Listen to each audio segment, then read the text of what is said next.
everyone, and welcome back to the WWE Universe. I'm your host, Jitch, and you are watching SmackDown. This is episode 98 of this season. I just thought I'd like point out how long you've been watching a guy play WWE 12 for. Yep, you've watched 98 episodes of this. You know, assuming you've actually watched them from start to finish, and you've watched every episode. 98. What are we doing?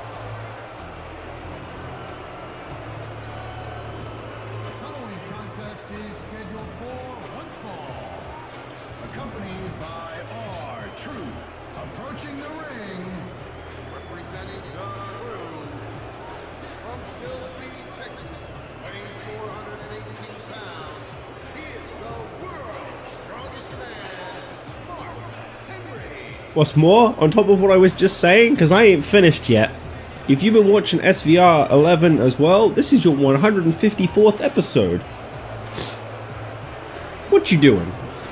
What am I doing? Why am I still doing this?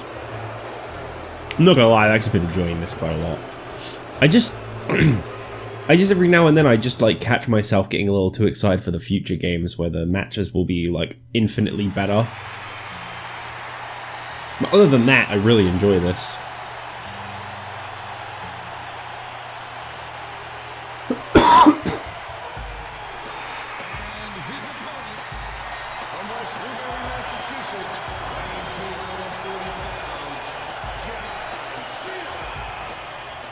Well, you've seen this match before, but you've not seen it with the stakes it's got tonight. As I mentioned last week on SmackDown, there is going to be a 4-way TLC match for the Intercontinental Championship next Sunday at TLC.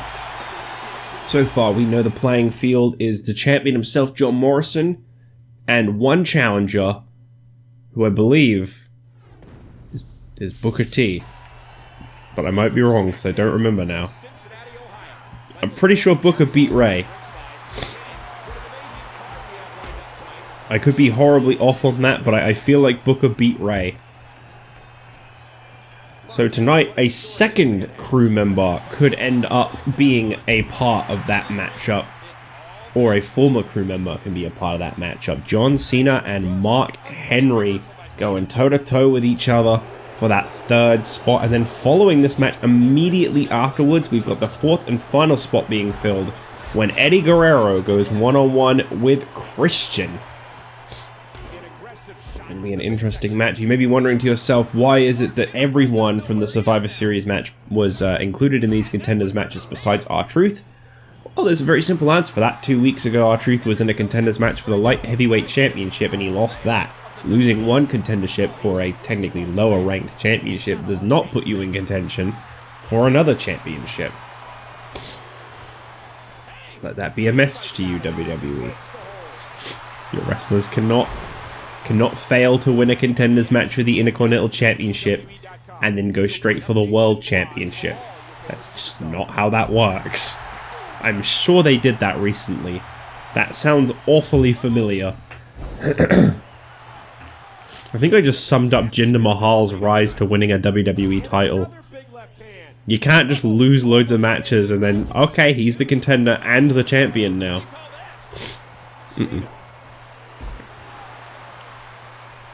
It's got to at least have some kind of explanation as to how you suddenly got that shot. You need somewhat of an organic growth. You can't just get a shot.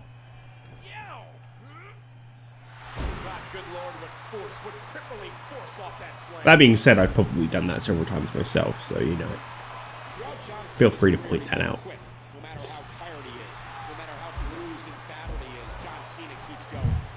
Well, the last time we saw Mark Henry and John Cena face off, it was John Cena who stood tall.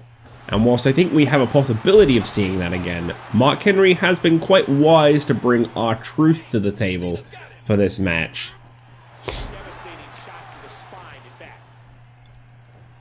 The crew have got to stick together and they got to work hard to make sure that they all come out victorious. Got a one-off interesting tag match tonight. New light heavyweight champion Kofi Kingston is going to team up with The Rock to settle the score once and for all with Justin Gabriel and Heath Slater in a tag team match.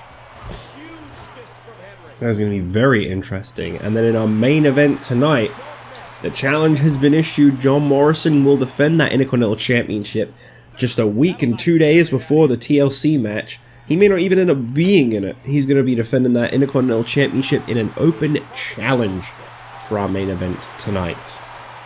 With his strength, I'm not sure anybody wants to step into the ring against Mark Henry. Following the actions of Stone Cold Steve Austin, we have not heard comment from Undertaker or The Miz, but we have been informed that The Miz has decided that he deserves the night off and will not be competing tonight. How interesting of him.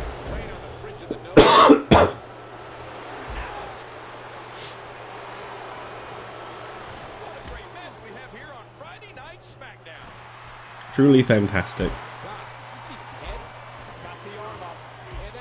Oh, nice back and forth exchange of strikes there. I like that. Do it again.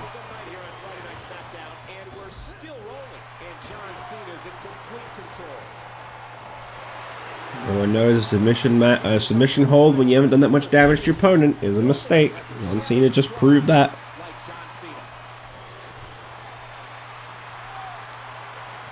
Here he comes with another one though, and Mark Henry now going to turn things around.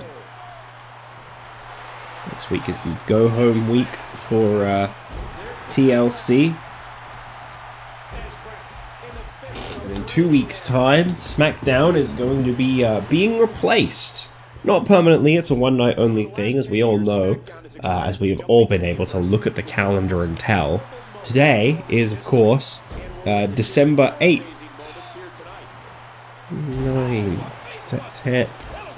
December 10th, that's right.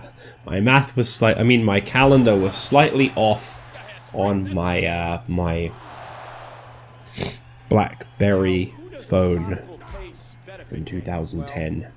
I actually think I did have a BlackBerry phone in December of 2010. Yeah, I think I did. Well, as you know, it is December 10th. And in 2 weeks' time, SmackDown will be the Christmas Eve edition of SmackDown. And this year we have decided that SmackDown, since it is the final show before Christmas Day, will be taking place in a completely different location to where you traditionally expect. And we will be hosting a tribute to the troops who are out serving this country year in, year out. They deserve a nice Christmas treat. So SmackDown will be a special tribute to the Troops show, which will feature matches from all three brands. However, it will only be a standard 4-match show. It will be basically taking the place of SmackDown. It's just that it will be matches from all three brands. One match from each, and then an additional one. We get closer and closer to the Royal Rumble. As much as I'm looking forward to TLC, it is the Royal Rumble that is truly the... Oh! I don't think Truth meant to do that. John Cena really taking it upon himself to try and remove Truth from the match. What? John Cena and Henry? I'm not really... Oh, never mind. I was about to say I'm not really getting a feeling for who's going to win this one, but... Big attitude adjustment, and I don't know why the referee's telling Truth off. All he did was get punched in the face by Cena. See, now he can tell Truth off. Truth saving Mark Henry from another potential loss to John Cena.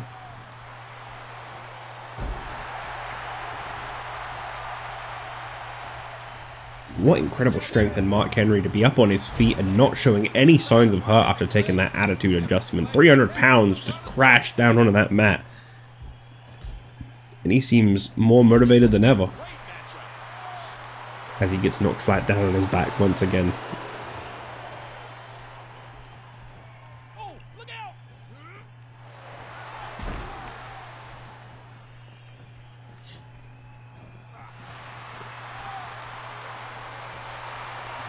Henry needs to stop wasting time. He's got to focus. He's got to take control. Cena is never going to get tired out. The man runs on infinite energy. I'm sure of it.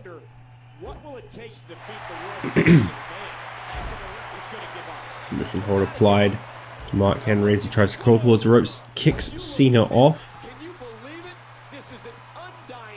Truth really trying to get involved in this matchup, really trying to make sure that his buddy, his leader, doesn't fail again in this important qualifying matchup for that TLC match. next Sunday. Intercontinental Championship on the line. John Morrison will have just passed, I think, 91 days at TLC. Maybe 100. I can't actually remember. I think I'm going off of an incorrect database when I say that, because obviously it's updated as the episodes go live.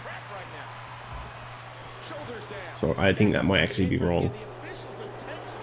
Truth distracting the referee once again, as John Cena clearly has Mark Henry down for the count. It sounds like the referee just told Truth to get out. Henry's still out. Maybe the most impressive gift he has is his mental toughness. I'm not sure I've ever seen Cena. That's a really disappointing way to end the match. Cena treating Mark Henry like he was nothing.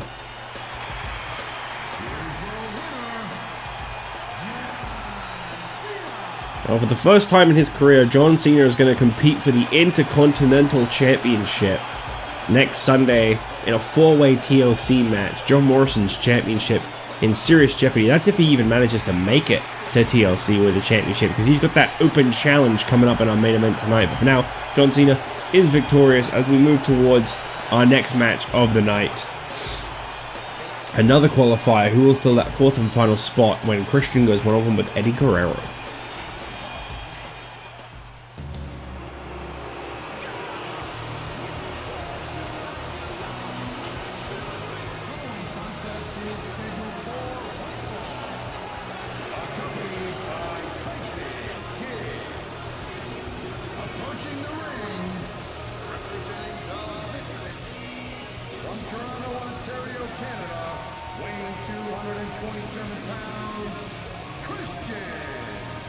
Well, this is an interesting one for a couple of reasons. First of all, last week, as I mentioned, Tyson Kidd and Christian were in fact invoking their rematch clause for this week's SmackDown, when they were going to face off against the new tag team champions Justin Gabriel and Heath Slater for the titles.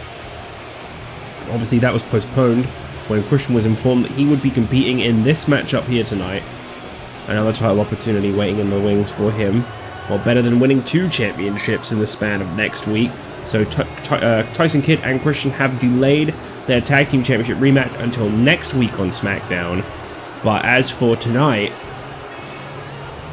Tyson Kidd and Christian coming on down to the ring here tonight. It's Christian competing in a one-on-one match to qualify for the 4-way TLC, where he'll compete for the Intercontinental Championship. However, this is another interesting and sticky situation, because if Christian wins, he's going to go up against his own buddy in the Misfits, John Morrison, for that championship.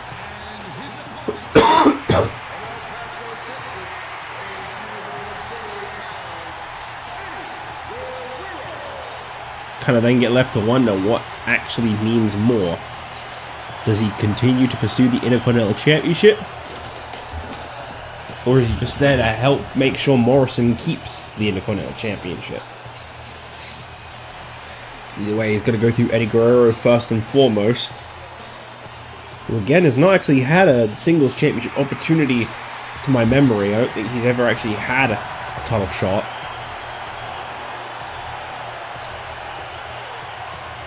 I mean, barring the Hardcore Championship, which he was voted into, of course. I don't believe he's ever won contendership or ever been a part of something like this. Eddie Guerrero has been kind of slept on for quite a while, I'd say.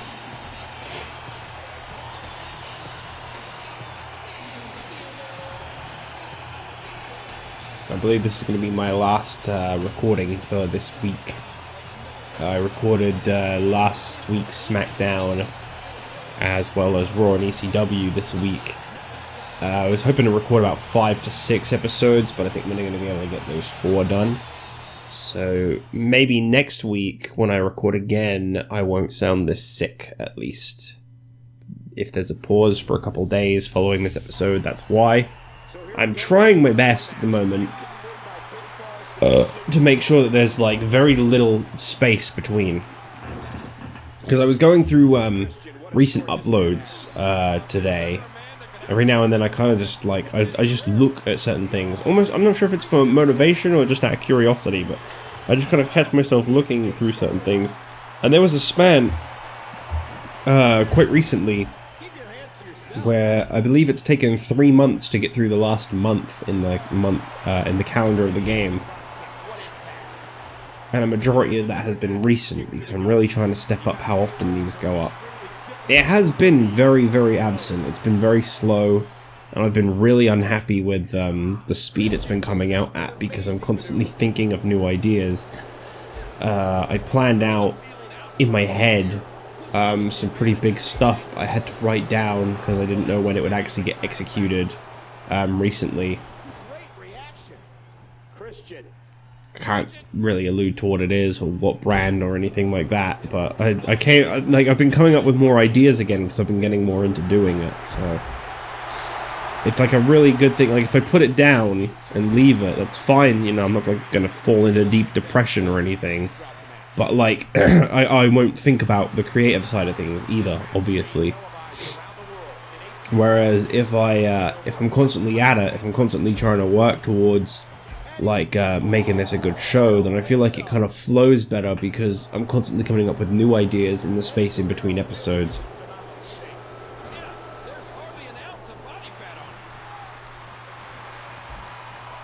The number one thing I try to plan out is the championships divisions, obviously. Everything else is kind of secondary, because I'm trying to do non-title feuds, since it's easy to follow the pattern of just using up the whole show on just championship rivalries. That will become a bigger thing in 13, because as soon as I get the chance in 13, there's going to be more pay-per-views than there are currently. I'm going to try to increase how many there are by using some of the older arenas or something, but although there may, I'm not guaranteeing that one, I'm not promising that, so don't hold me to it. Although there may be more pay-per-views, there's going to be there's going to be more pay-per-views, more matches on each show, because obviously after that I think it's like 5 matches per show. You know, I'm going to be able to, obviously, I can just come clean and tell you guys now, you know, there's going to be things like ECW is going to be more of a serious brand, it's going to have a bigger roster, it's also going to feature probably the same amount of shows, maybe a little less if I can change it, I'm not entirely sure, it's all kind of up in the air at the moment, so don't take any of this as concrete facts, please, for the love of God. I hate when people twist my words and make it sound like I'm promising something. I'm just speaking about plans I've had. But one thing that's definitely going to change, and is going to be a huge improvement to the series, is the moment I get the chance in 13, that there'll be brand separate pay-per-views. I'll be following the old WWE formula of you have a Raw one and a SmackDown one every now and then, and I'll be doing pay-per-views for ECW, but they'll probably be about as often as takeovers are for NXT nowadays, like, you know, like every like 4 months or something. Like, they won't be very often, because I still kind of want ECW to kind of be like the smaller brand, you know. I'm going off of the real WWE template, so it's kind of Raw's like the big one, and then SmackDown's like the secondary, and then ECW is kind of like the third one. But like, I want it to feel more important as the third one. I mean, obviously, because then that way, if you guys prefer ECW or SmackDown, then that's your number one brand. It's just Raw's probably going to be the one with the bigger roster and more matches or whatever. At least I think. I'm not entirely sure, to be honest, because I kind of just, realistically, a lot of it just depends on who ends up where. I remember there was this one year in my previous universe where, I think it was in like 2K14 second year, I think, the draft happened and Raw got kind of butchered. Raw got like 1 or 2 like big guys, like I think like they got like Brock and Goldberg, and then the rest was just like, it was like loaded with mid-carders that were in that game, because obviously 14 had quite a big roster, and I had CAWs at the time too. And I think Raw got absolutely like just packed full of just like people who weren't really like world champion material, and it really thrived off of it. It became a really good show, whilst I think SmackDown or NXT or whatever it was at the time got quite a lot of the big names, and that thrived too, and it just makes for 2 very different dynamics. So you kind of really, you get your own A shows. I don't really agree with the whole I tell you what the A, B, and C shows are. It's more what you think. It's just if one show has less matches on it, it's probably just me trying to almost make it so that I'm not like sat here recording like 3 hours a day, basically, like 3 hours per show. I mean, obviously I couldn't, because I think even when I had five matches on all 3 shows back when I used to record Universe several years back, before I moved on to like 16, obviously, I think the average recording was about an hour 15. Like, it's not very different from now. At the moment, I'm recording about 55 minutes, but you think it's only 1 extra match. So the maximum it's going to really add is about another 20 minutes. So, I don't know. It's all up in the air. This isn't really guaranteed. This is just me spewing like my thoughts and stuff.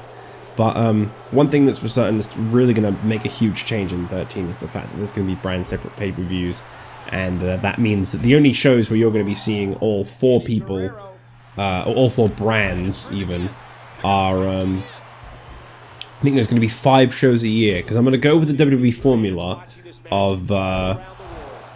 what is it? SummerSlam, then Survivor Series, then the Rumble, then WrestleMania. But I also want Money in the Bank to be a cross-promotional match, or cross-promotional pay-per-view, because that one I prefer, at least I think I prefer having like a Money in the Bank for each brand, as opposed to one universal Money in the Bank holder.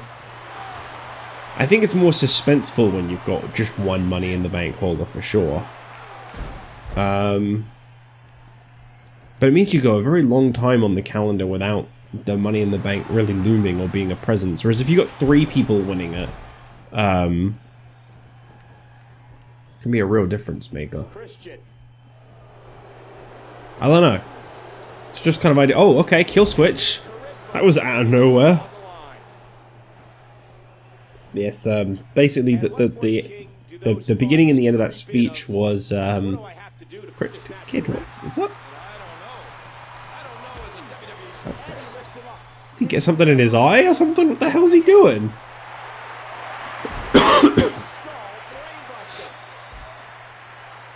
Is he gonna help Christian?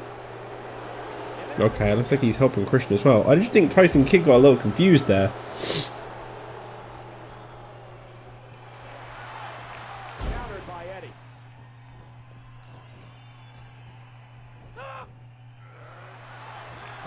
Oh, wow. Holy shit, the impact on that move. That's got to be the win. I don't care how long Tyson Kidd distracts the referee for. I don't see Christian kicking out of that. That was, like, heavy. That was a heavy powerbomb. I've never seen Eddie pull that move off before, I don't think. Wow. Fair enough. That was impactful. So the playing field is set for TLC. Almost. At the moment, it stands at John Morrison defending the championship up against, I believe, Booker T. I can't remember last week's match for some reason. As well as John Cena and Eddie Guerrero. But will John Morrison be the champion heading into the match? That is the question that remains, as he goes one-on-one with a mystery opponent in our main event. But up next, The Rock and Kofi Kingston team up for the first time ever, as they look to resolve the issues and take care of Justin Gabriel and Heath Slater once and for all. Just to finish up what I was saying there, because I don't think I ever actually made my point. The point in what I was saying with the whole brand separate pay-per-views was that way we can have rivalries that aren't about championships, that culminate at pay-per-views, which will make the whole roster matter a lot more. As I say, I'm trying to do them now at the moment, but it can be a little harder because you've only got 4 matches and each brand's got about 4 championships, and you don't want to take them out of the spotlight because that just doesn't really make a lot of sense. So yeah, I think it's going to be a lot easier once 13 comes along, but I'm going to stick it out. You know, we don't have that much left to 12, but 12 is good. 12's got a very different roster to 13. There's a hell of a lot of people that get changed in the next game. 11, 12, and 13 all have extremely different rosters. They used to change the people in them like a lot. That's because there are a lot of releases around this time, though. There are a lot of people that shouldn't have made the cut in this game, if I remember right.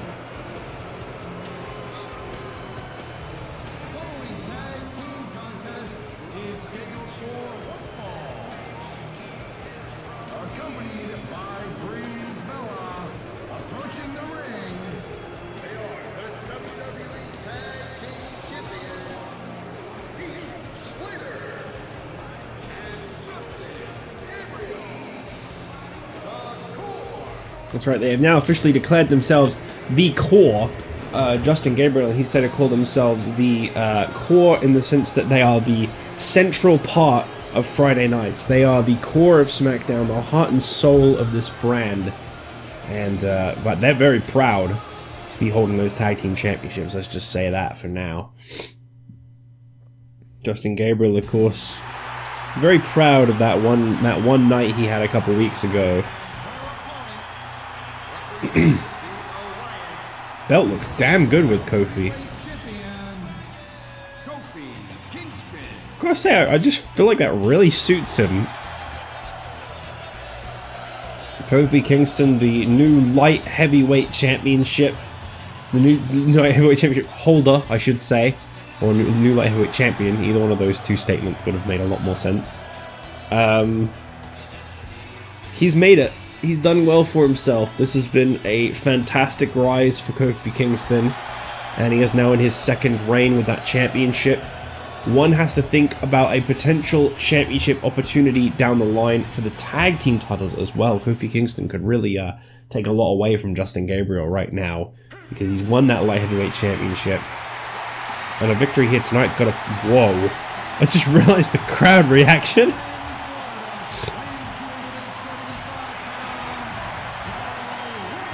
Jeez, that was like extra intense.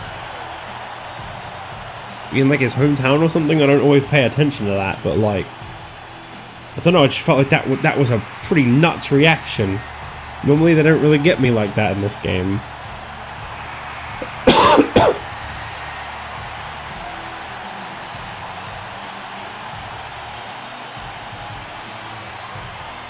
I think as much as I talk about Kofi Kingston probably being put in contention for the tag team titles, I mean, he does have a tag team partner, Evan Bourne, who you saw celebrate with Kofi Kingston when he won the light heavyweight title last week. One thing that I think you really got to keep in mind is The Rock in a pursuit for the tag team championship. He wants to stick it to Justin Gabriel. He couldn't win the light heavyweight championship from Justin Gabriel, no sir. But if he can find anyone to team up with him, he is definitely in contention for the WWE tag team titles. And I think a victory with Kofi Kingston tonight can only further solidify that, as he'll then have a tag team victory over Slater and Gabriel. So it's going to be Heath Slater up against Kofi Kingston to start things off. I've talked to a lot of people, King, and they're all impressed with Heath Slater. Oh yeah, I'm one of them. This guy's got great instincts. Brand new light heavyweight champion, something that has really stuck at Justin Gabriel for the last week, but he doesn't seem to care too much because he's still the tag team champion. Some of these moves just out of instinct. I'll go with the instinct. It won't take long for the aggression to escalate quickly in this one. Ooh, big impact. Heath Slater got absolutely rocked. Man, that was cringy. I didn't even mean for that. I just realized that after I said it. He got absolutely rocked by The Rock. Sorry, last week on SmackDown. Kofi Kingston then went on to win the light heavyweight championship from Justin Gabriel in what was a very bad week for the Core.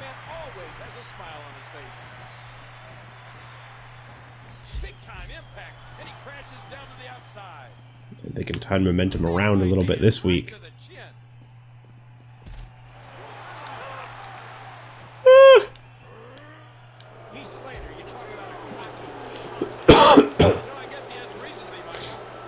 I can't wait to see who answers the open challenge of John Morrison for the Intercontinental Championship up next, though. Our main event is going to be big. Can John Morrison retain and even make it to TLC with the Intercontinental Championship? That is the question on everybody's mind right now.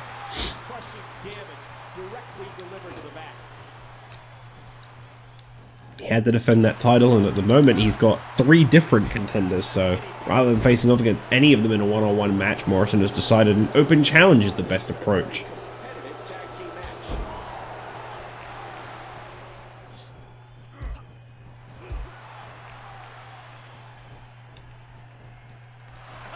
Heath Slater getting a good bit of offense in here.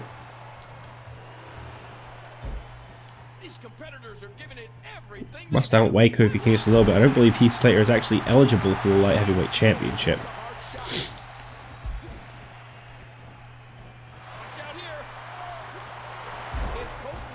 was an amazing move. And there's another one. And here's another one. Oh. And here comes Justin Gabriel, the former light heavyweight champion. And of course, his secret weapon there at ringside, Brie Bella. Never far behind Justin Gabriel. Tried so hard to ensure a disqualification. Tried to lure The Rock on several occasions to strike. Thankfully that definitely never happened. Definitely not. There was no need to restart that match ever.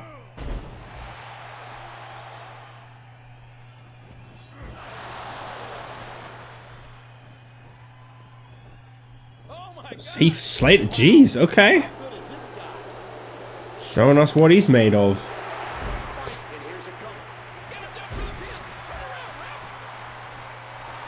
It looks like we're getting a bit of chaos in the ring right now. Oh, Kofi Kingston's back up.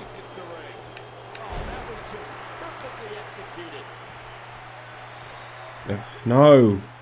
Not the slow move. Come on, up. Up you get. Oh, for fuck's sake, every time. Just want to be able to use a comeback, man. They're fun. I've never actually gotten to use one in this game yet. Because they always seem to just run out. They always seem to screw around the moment I get one.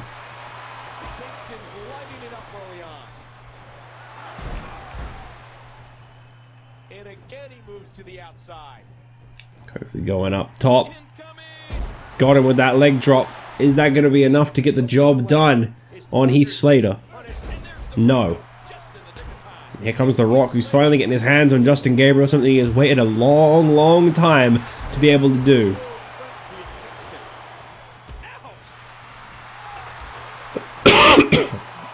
Kofi into the pin again.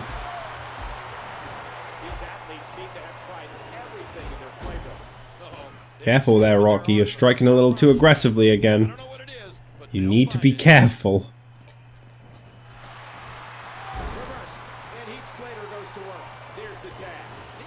I think Brie Bella has just been kicked out. This has now become a fair 2-on-2 match between experienced tag team champions and a completely randomly thrown together tag team.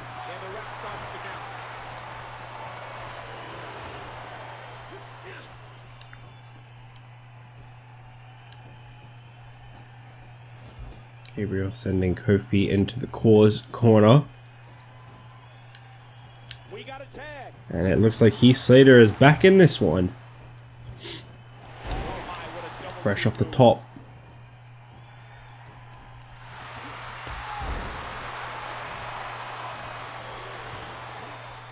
Okay.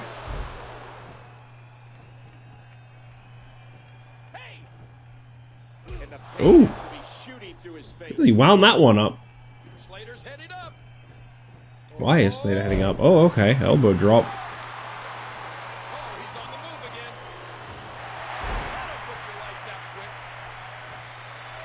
Kofi's back, baby.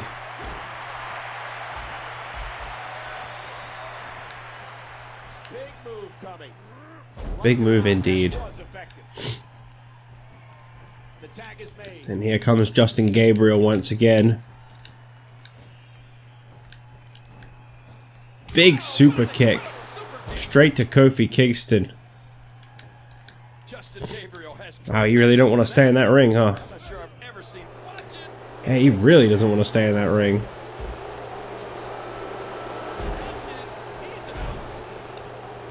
A tag finish? Really? Nothing happened. Kofi has not once tagged in The Rock in this match. I mean, he hasn't really had much of a chance. They have systematically worn him down big.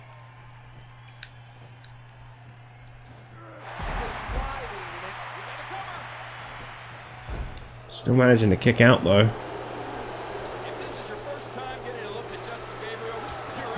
Kofi drops Justin Gabriel.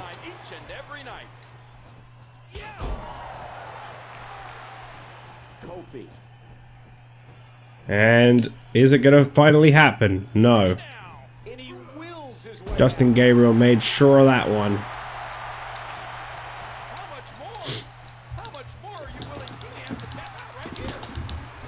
Kofi Kingston was so close to making the tag out to The Rock. Oh, wow. And he caught Justin with 2 moves, and there it is finally. The tag has been made. The Rock is in. We've got him right where he wants them. Justin Gabriel, rock bottom. Very quick to get in the ring and drop. Oh, Gabriel, very impressive. I thought for sure that was going to be the picture perfect finish.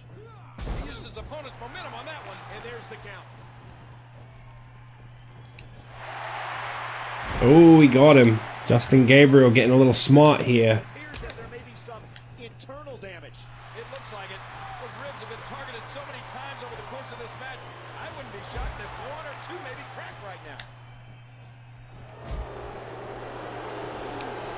But again, a second one. If at first you don't succeed, then there you go. The Rock with a victory over Justin Gabriel. Got tagged in and just kind of schooled the guy. So what does this mean?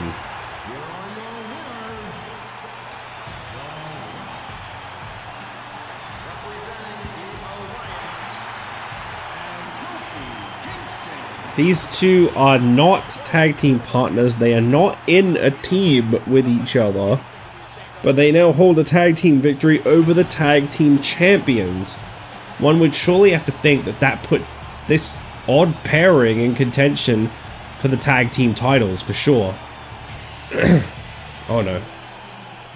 Justin Gabriel looks to be in a bit of trouble here. Oh, that is not a good sight. I wonder what could have gone wrong.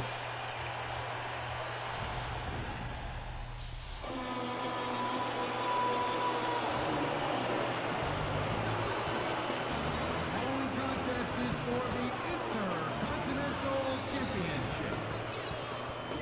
Accompanied by The Miz.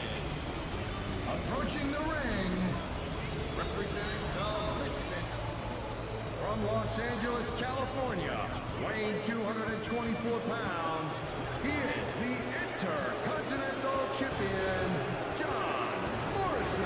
Well, we were told that The Miz was hurt by Stone Cold Steve Austin's stunner so bad last week that he had taken the night off, which I thought, reading between the lines, meant The Miz wasn't going to be here tonight, but he sure as hell made sure to come out in his fanciest suit and be at ringside for John Morrison's Intercontinental Championship Open Challenge. Got to keep the gold in the Misfits after Christian and Kidd failed to retain the tag team titles, I suppose.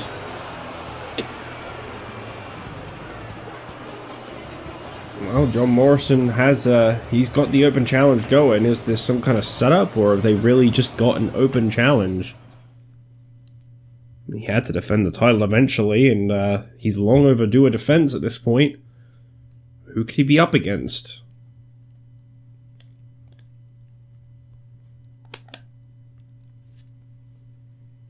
We know that The Miz will be defending his WWE Championship at TLC against this man. Okay.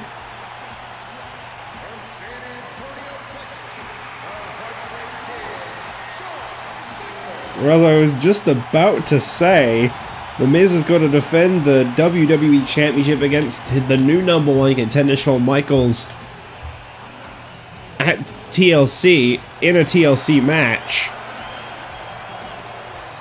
But I guess it looks like Shawn took it upon himself to help himself to an open challenge for the Intercontinental title as well. Could be champion versus champion at TLC.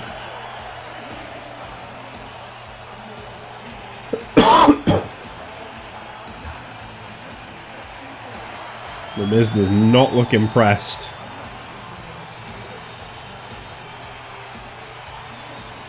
Man initially started off looking for revenge for his tag team partner Triple H, and what he ended up with in place of that was a WWE Championship opportunity. Shawn Michaels could become the first man to have held the WWE Championship 2 times in his career. And if he wins the Intercontinental Championship tonight, he'll join The Miz in an exclusive list of people who have been Triple Crown champions. He'll have held every championship that The Miz has. The WWE, the WWE Tag Team, and the Intercontinental Championship. A lot to gain for Shawn Michaels with this win tonight.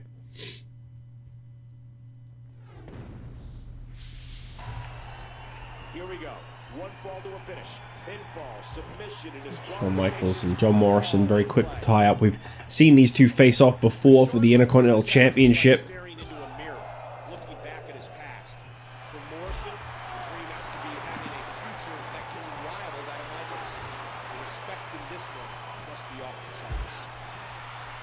Referee got to keep his eyes on The Miz, the WWE Champion who claimed he was too hurt to perform, conveniently showing up for this Intercontinental Championship Open Challenge.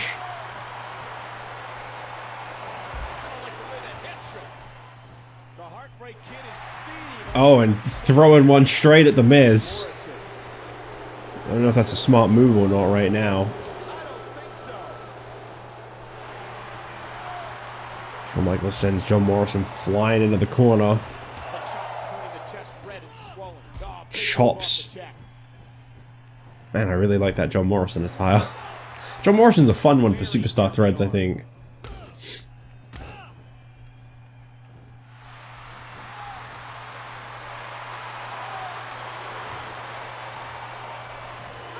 He escapes. Morrison's got to put up a good fight. I mean, Morrison managed to defeat Shawn Michaels in a steel cage to retain the Intercontinental Championship. I believe that was his first offense. He's an honor student as far as Sounds familiar. Or was that a contendership? I think it was the championship. quick knee lift. Great reaction. All I know is these two have definitely faced off before.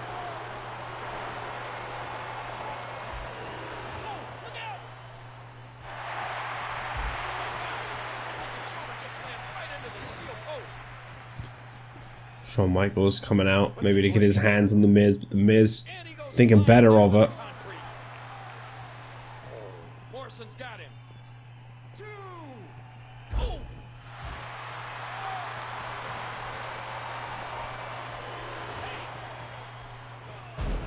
Big leg sweep. Blocked. Dangerous submission hold here. You can see the unimpressed expression in The Miz every now and then in the corner. Shawn Michaels was the one to step up to this challenge. The Miz is a very proud man at the moment as the only Triple Crown champion. I think it would really bruise his ego to see Shawn Michaels join him in those ranks, for him to no longer be the only man to have achieved that. There's a lot of pride at stake, and The Miz is a very proud man. That hand had a lot of force behind it. And Morrison managing to work Shawn Michaels over. And he fights out of it. He breaks the hold. Very nice DDT, John Morrison. Amazing. I mean, he's an incredible talent, and I think he's definitely at least somewhat mentally prepared for that four-way TLC match. Not fast enough.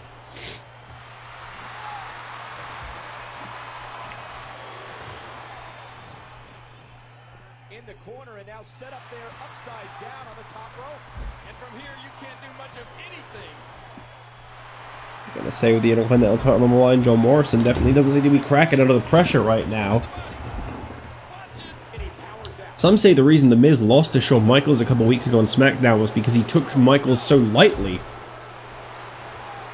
So used to dealing with bigger built superstars like Stone Cold Steve Austin and Triple H that to actually have to get in the ring with someone the size of Shawn Michaels threw Miz off his game.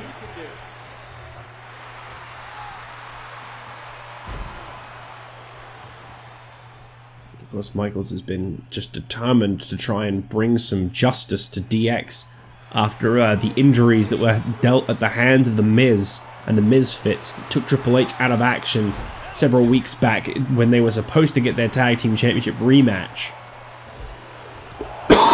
One that they still have not had. Intercepted. The ropes and caught him.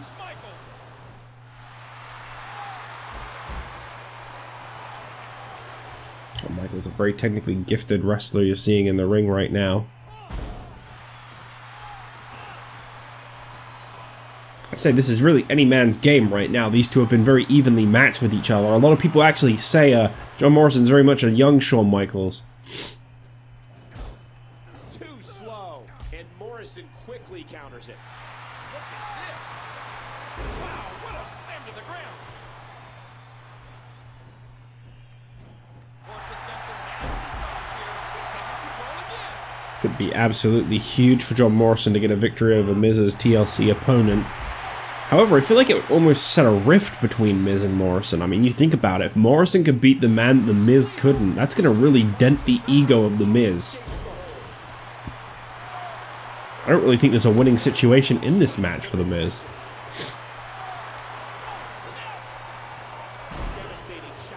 One keeps the championship in the group, but it makes him question if he really is the superior member. And the other one is his enemy winning the championship.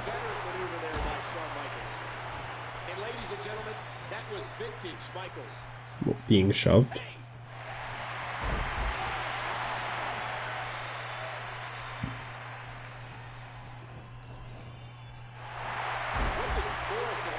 Split over DDT by Michaels, who has managed to take control of this match, I think. Not this time. Almost 6.5 minutes in, and honestly, it feels like they haven't slowed down a bit. Oh, Morrison. I believe that's a very big move in his arsenal, if not a finisher. He didn't go for the pin, and Michaels got up pretty fast too. Oh, almost saying I could do that too. Almost? What do you call that? What a punch! Big move coming. Oh, submission! The hold's locked in! Hey now! And he wills his way out.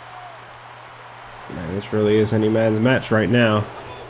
John Morrison, big neck breaker. Nicely painful move to the spine. Oh, out of nowhere! Michaels shoving Morrison off. And Morrison quick to bail out of the match. Looks like he needs to regroup.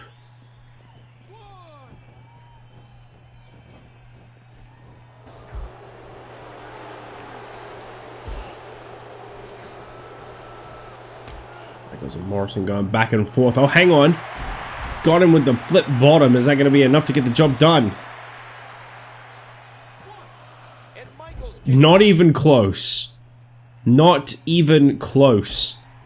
Shawn Michaels kicked out at 1 from John Morrison's finishing move. down goes Michaels. What Definitely got the heart of a champion.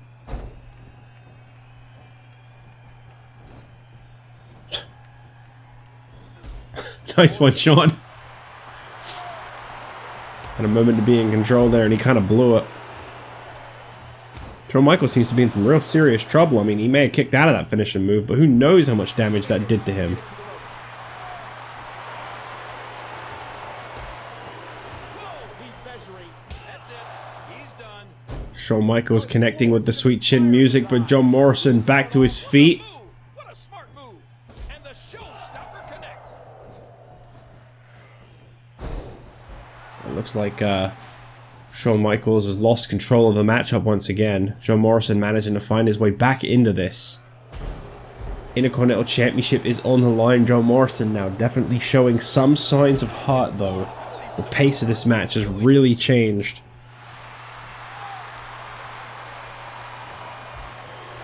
And he does it one more time. Impressive counter there by Morrison. The defending champion seems to be almost a little bit hurt in this one. Got the arm up. Was pacing around the ring. Watches on intently as Shawn Michaels continues to put up a hell of a fight in this Intercontinental Championship match. Shawn Michaels possesses an excellent ground game. Well, to be fair, there isn't much that Shawn's not great at. Oh, The Heartbreak Kid, so crafty in these types of matches. Michaels has really managed to put up a hell of a fight. I'm really impressed. Applied by the veteran Michaels. And the Miz, oh, hold on. Okay, alright, that was blatant. Referee was looking right at him. I guess he just wanted to make sure Morrison was safe.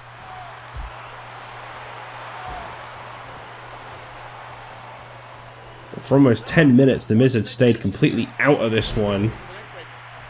Shawn Michaels back up to his feet now, and Morrison's shoving him off.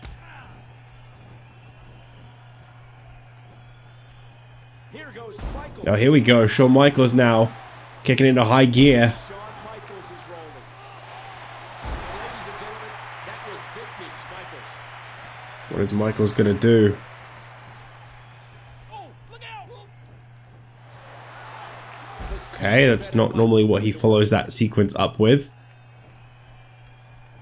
Nice, well-placed kick to the ribs. There's a teeth-shattering super And a super kick connecting on John Morrison. As Shawn Michaels goes in for the pin, here comes the Miz, steel chair in hand, and that is a disqualification. Shawn Michaels was a 1 count away from winning the Intercontinental Championship, no doubt about it, and the Miz had to make sure somehow, some way, that it did not end that way. Shawn Michaels just had a championship robbed from him, as he is definitely laid out cold on the floor right now from such a serious steel chair shot, because selling is a very real thing in the sport of wrestling, and that was one vicious chair shot. I cannot believe the actions of The Miz, but we knew from the moment we saw him at ringside and Shawn Michaels answered the challenge, something was going to go down, and I guess it just had to go down like that. Anyway, I'll see you guys next week as we go for the final week before TLC, kicking things off with the last Raw in just 3 days' time. Bye-bye.